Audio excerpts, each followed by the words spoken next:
سلام. اگه قصد سفر به یک کشور خارجی رو داری یا دوست داری زبان انگلیسیت برای سفر تقویت کنی، این ویدیو دقیقاً برای توه.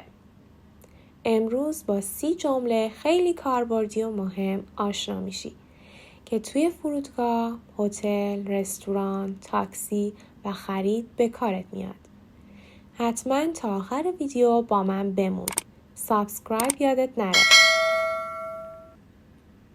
بخش اول، در فرودگاه. Where is the check-in counter? باجه پذیرش کجاست؟ I'd like to check in, please. میخوام پذیرش کنم لطفاً.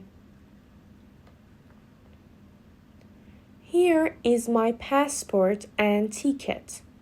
این پاسپورت و بلیطم هست. What time does the flight leave? پرواز چه ساعتیه؟ Is the flight on time or delayed? پرواز به موقع است یا تأخیر داره؟ Where is gate 24? گیت 24 کجاست؟ I have only carry-on luggage. فقط یک کیف دستی دارم.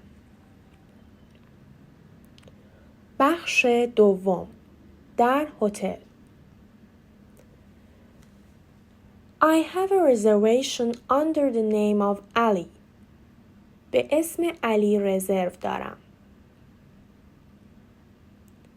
I'd like to book a room for 2 nights. میخوام یه اتاق برای 2 شب رزرو کنم. Is breakfast included? آیا صبحانه هم جزء پکیجه؟ What time is check out? زمان تحویل اتاق چه ساعتیه؟ Can I have an extra blanket? میتونم یه پتو اضافه داشته باشم؟ The air conditioner is not working. کولر کار نمیکنه.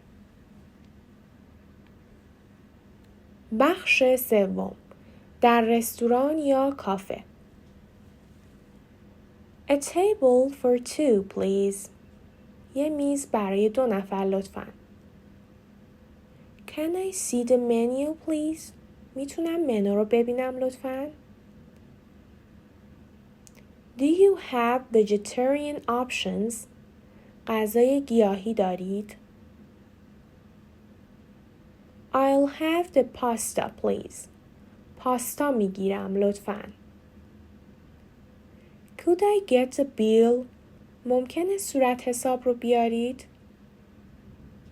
The food was delicious. Thank you. غذا عالی بود. ممنون.